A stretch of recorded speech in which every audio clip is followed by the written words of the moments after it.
Muy bien, pues vamos a hablar entonces de las agravantes del tipo penal básico de robo. Las agravantes están previstas en un catálogo en el artículo 183 y pues nos vamos a dar cuenta que ya algunas las hemos referido en otros delitos como la violencia, la acechanza, entre otras, ¿no? Entonces, vamos a ver por qué la sanción del tipo penal básico se agrava cuando concurren algunas de estas agravantes. Bueno, decíamos que en el artículo 183 están previstas lo que se conocen como agravantes, como calificativas, que como todos sabemos son circunstancias que hacen más reprochable la conducta del sujeto activo. Ya hemos hablado de algunas de ellas en otros delitos. Voy a intentar sintetizarlas para ser más claro. Decía yo que estaban previstas en el artículo 183. Estas son algunas y en la siguiente diapositiva vamos a hacer referencias a otras. Algunas tienen que ver con el medio de ejecución. Por ejemplo, utilizar la violencia. La violencia para ejecutar la conducta o para fugarnos. Fíjense bien, violencia y violencia para proporcionarse a la fuga o defender lo robado.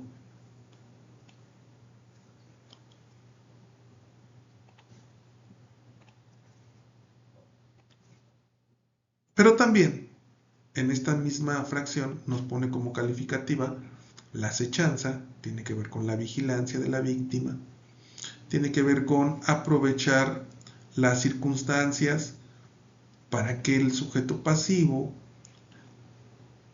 esté disminuido en su defensa o incluso quien lo acompañe.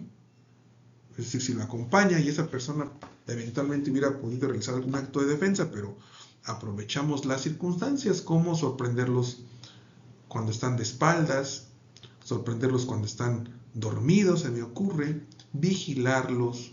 Y repito, la violencia tanto para ejecutar la conducta, por ejemplo, un arma de fuego, la violencia física o la violencia para fugarse o defender, dice, lo robado.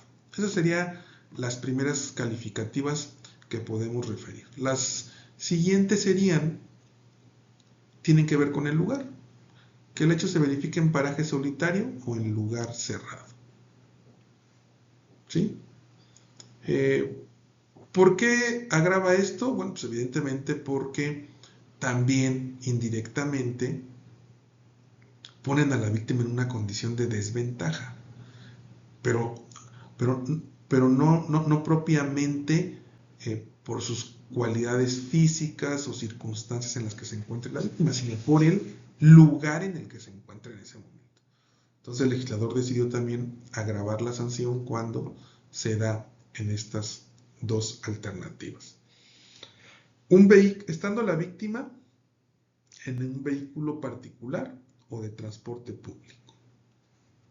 ¿Por qué agravar cuando el hecho ocurre en estos dos espacios? Hay criterios jurisprudenciales en el que dicen que el espacio al interior de nuestro vehículo se considera pues un espacio privado en el que tendríamos que estar seguros, entre comillas. No se diga el transporte público en el que el Estado está obligado a garantizarnos nuestra seguridad personal. Y entonces si el sujeto activo decide ejecutar un robo en cualquiera de estos dos, pues evidentemente estaríamos ante un agravante, por lo que acabo de comentar. Siguiente agravante dice condiciones de confusión provocadas por un catástrofe o desorden público. Todos hemos visto en medios de comunicación a veces cómo se aprovecha por parte de los manifestantes en una marcha el desorden, el caos, y entonces esas condiciones de confusión son aprovechadas y se ejecuta un robo. Pues, evidentemente es una calificativa. Una catástrofe de tipo natural, por ejemplo, y que es aprovechada por lo que se conoce como una rapiña, por ejemplo, un accidente, pues también acaba siendo una calificativa.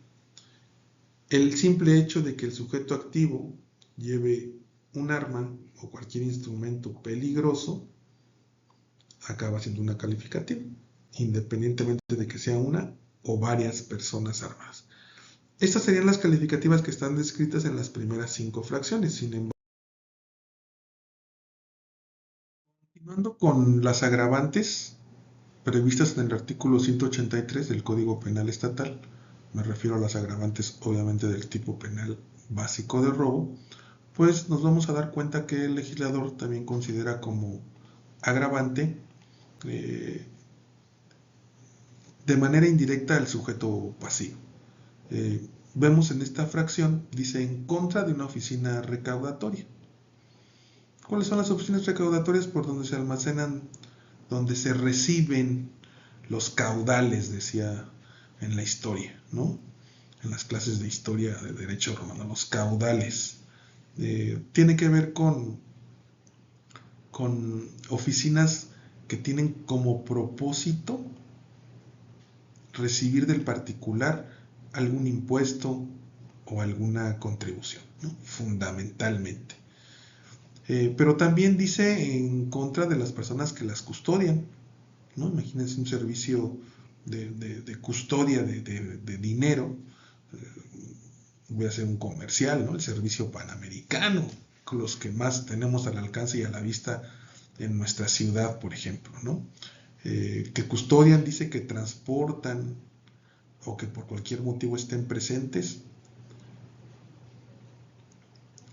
sería o es suficiente para que se actualice un agravante. Pero también hace alusión a un lugar, dice, abierto al público. Cualquier lugar abierto al público en el que se comete un robo acaba siendo una condición para que sea una agravante. Fracción séptima, cuando el objeto material es un vehículo o una maquinaria, independientemente del lugar en el que se encuentre.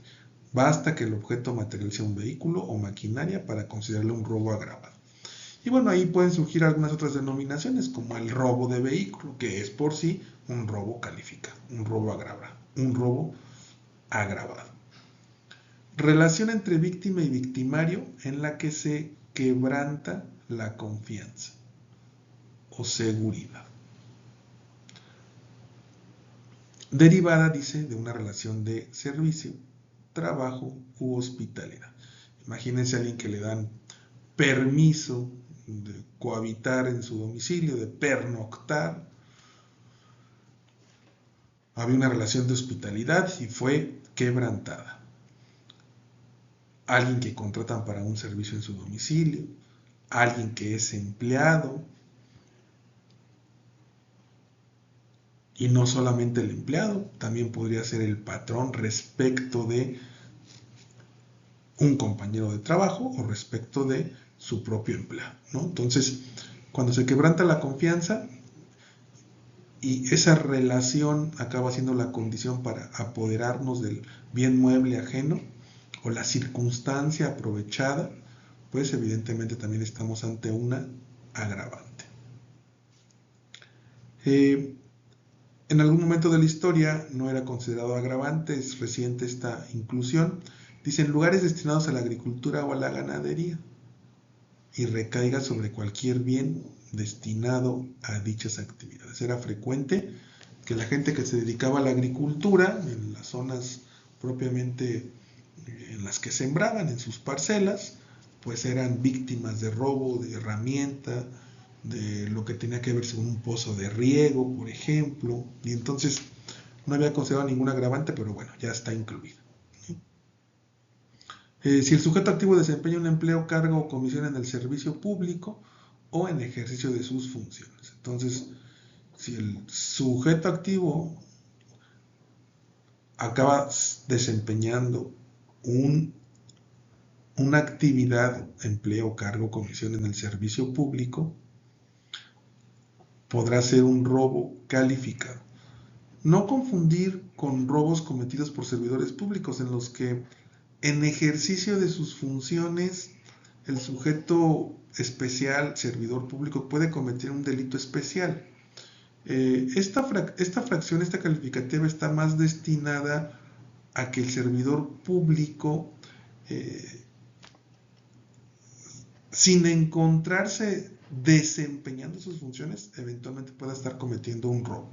Incluso, bueno, puede ser en una oficina pública. Imagínense el servidor público que aprovecha la distracción de un ciudadano y le roba algo. Bueno, pues evidentemente estaría cometiendo un robo agravado. Pero ese robo no lo está cometiendo en ejercicio de sus funciones, porque entonces podríamos estar ante otro tipo penal especial denominado peculado. Ahí, si a alguien le interesa el tema, pues en el Código Penal, en el capítulo de los delitos cometidos por servidores públicos, hay ahí varias figuras, como el peculado, como el cohecho, que son tipos penales especiales, que no son robos, son tipos penales especiales cometidos por servidores públicos. Entonces, no nos confundamos. Aquí un servidor público, o mejor dicho, el sujeto activo, desempeña un empleo, cargo, comisión y comete un robo. Puede ser incluso que tal vez ese servidor público ni siquiera se encuentre en funciones en ese momento, pero comete un robo, y entonces sería un robo calificado. Y bueno, redunda otra vez el legislador cuando habla de la comisión del delito en una catástrofe pública. Dice una desgracia privada, ¿no? En un hecho de tránsito. Sí, hace rato tal vez yo me adelanté un poco cuando hablé de catástrofe en las anteriores agravantes, pero bueno, esta es más específica, ¿no? Un hecho de tránsito. Entonces, estas serían las calificativas de las 11 fracciones total que están previstas en el artículo 182. Y bueno, ya no me va a dar tiempo de hablar del robo equiparado de vehículo, lo dejo para la siguiente clase este tema. Hasta aquí concluyo con esta explicación.